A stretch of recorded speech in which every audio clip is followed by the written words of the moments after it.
Hello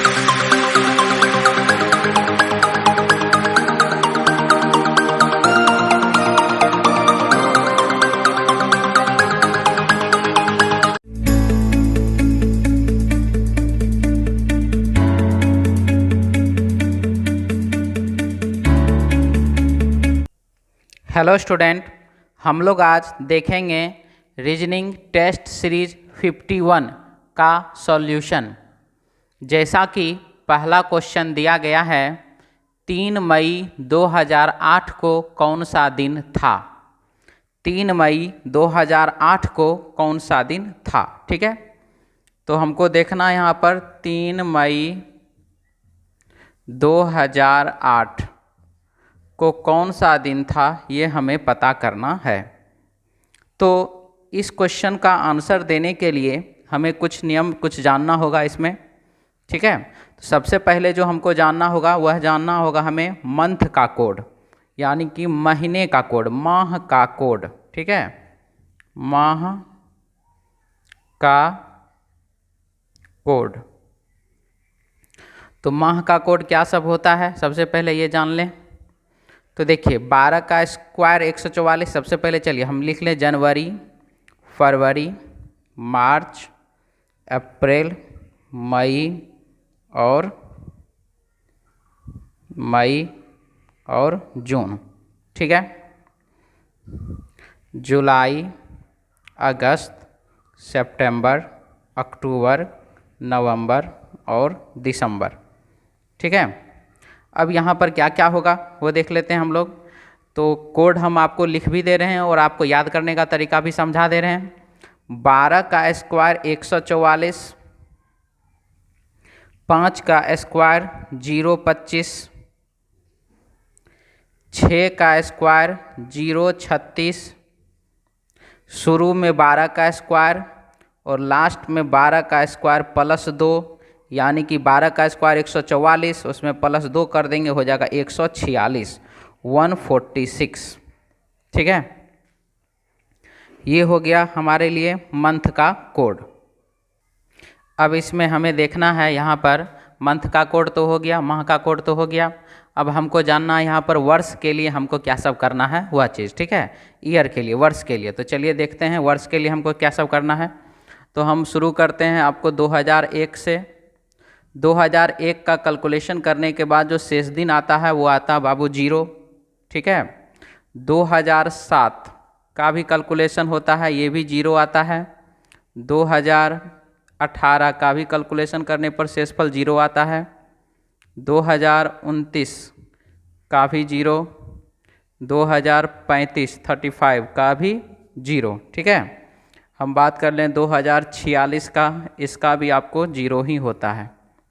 ये देखिए ये कैलकुलेशन क्या है, ये कैसे कौन सा मेथड कैलकुलेशन है, वो आपको समझने की कोई आवश्यकता नहीं है। ठीक है, इसीलिए हम उसको कैलकुलेशन को हम नहीं बतला रहे हैं यहाँ पर। उसको जानने से या नहीं जानने से आपको कोई फ़ायदा नहीं होने वाला है। आप यदि जान भी लेते हैं तो भी आप 0 ही प्रयोग कीजिएगा, और अगर नहीं जान रहे हैं, आप सिर्फ ये जान रहे हैं कि 2001 0 होता है, 2007 0 होता है, 2018 0 होता है, 2029 0 होता है, 2035 0 होता है, 2046 0 होता है, तो भी आपको वही काम करना है। अगर जान भी लीजिएगा तब भी आपको यही काम करना है। तो हम उस कैलकुलेशन को बताने में समय बर्बाद आपका नहीं करेंगे। ठीक है, तो चलते हैं हम यहाँ से। अब एक और हम साल पीछे चले जाते हैं कि यदि आप मान लीजिए 1900 वाले में चले गए तो 1990, जैसे कि 2001 है 0, तो उसी प्रकार से 1990 जो है यह भी आपको 0 होता है। ठीक है, अब आप यहाँ पर देख रहे हैं कि ये सिस्टम क्या जा रहा है। तो आप अगर इससे आगे या इसके पीछे जाना चाहते हैं तो आप जा सकते हैं। आप देख लीजिए 6 + 6 + 11 + 11 +6 + 6 + 11 + 11, इसी प्रकार से ये सिचुएशन जा रहा है। तो 6 11 11 6 11 11, यहाँ पर 11 हो जाएगा। 6 11 11 का सिस्टम जाता है। तो 6 11 11 का जो ये सिस्टम जाता है, 6 11 11 का जो ये सिस्टम जाता है, ये वही सिस्टम है। ठीक है। यानी कि 6-11-11 का सिस्टम क्या है, तो देखिए 6 वर्ष या 11 वर्ष में समान वर्ष का कैलेंडर जो है रिपीट करता है, ये उसी मेथड से है। तो खैर इस कैलकुलेशन को आप छोड़िए, इस कैलकुलेशन में आप जितना जाइएगा उतना आपका समय ही बर्बाद होगा। इसीलिए हम यहाँ पर ना जा कर के हम आपको डायरेक्ट अभी क्वेश्चन बनाने के लिए सिखाते हैं कि क्वेश्चन आप कैसे बनाएंगे। और भी इसमें बहुत सारा कैलकुलेशन है, वो सब कैलकुलेशन को आप छोड़ दीजिए, उसको आप इग्नोर कीजिए, आप अपने फोकस कीजिए अपने क्वेश्चन पर। अब हम बात करते हैं 3 मई 2008, ये क्वेश्चन हम कैसे बनाएंगे। तो सबसे पहला तो 3 है, तो 3 ले लीजिए आप। मई, तो मई का कोड आप देख लीजिए। अब मार्च, अप्रैल, मई, मई का कोड क्या है, तो 2 ले लिया हमने। 2008 है, तो 2008 जो है ये हम कौन सा बेस लाइन लें इसका, तो बेस हम लेंगे 2007। 2007 क्या जा रहा है, तो 0, तो 2007 0 जा रहा है, तो 2008 क्या जाएगा, तो 2008 यहाँ पर चला जाएगा आपको एक वर्ष। 2007 में जब आप एक वर्ष जोड़ेंगे तो 2008 होगा, हाँ होगा। तो 2007 में आप एक वर्ष जोड़े तो 2008 हुआ, लेकिन 2008 जो है सामान्य वर्ष होता तो हम एक शेष दिन जोड़ते हैं, क्योंकि एक सामान्य वर्ष में एक शेष दिन और एक लीप वर्ष में 2 शेष दिन होता है। यदि 2008 सामान्य वर्ष होता तो हम एक शेष दिन जोड़ते, और यहाँ पर 2008 जो है वो तो लीप वर्ष होता है, तो 2008 जब लीप वर्ष होता है तो यहाँ पर एक शेष दिन नहीं होगा, कितना होगा, 2 शेष दिन होगा। तो हम यहाँ पर कितना जोड़ेंगे, तो 2 जोड़ेंगे। और ये हो गया महीने के लिए, और ये हो गया आपको 2008 के लिए। किस बेस पर, तो 2007 के बेस पर, ठीक है। अब इसमें क्या करना, मुझे 7 से करना है डिवाइड। तो 3 + 2 हो गया 5, 5 और 2 हो गया 7, 7 में जब 7 से डिवाइड किए हो गया 0। यानी कि हमने जब ये कैलकुलेशन फाइनल किया तो ये मुझे 0 शेष दिन आया।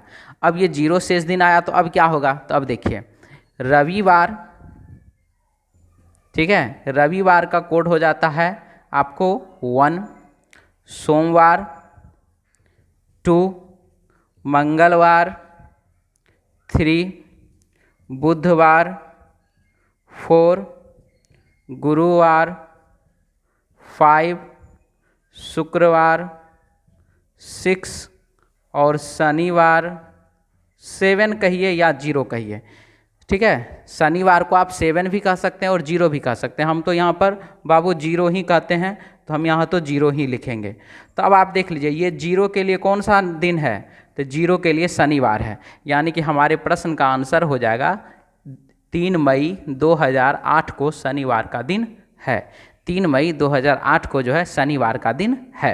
जैसे ही आपको ये सारा का सारा रूल, ये जो है देख रहे हैं माह का कोड आपको ये मालूम है, आपको ये बेस लाइन मालूम है, तो आपको क्वेश्चन बनाने में कितना कम समय लगता है वो आप देख रहे हैं। मैंने आपको ये कोड लिखने में, इसको बताने में समय दिया तो ज़्यादा समय लग रहा है, यहाँ पर इसको बताने में समय दिया है तो ज़्यादा समय लग रहा है। लेकिन सोच लीजिए जब आपको ये तीनों फॉर्मेट मालूम है, जब आपको ये तीनों फॉर्मेट मालूम है तो आपको क्वेश्चन बनाने में कितना कम समय लगेगा ये आप समझ रहे हैं, ठीक है।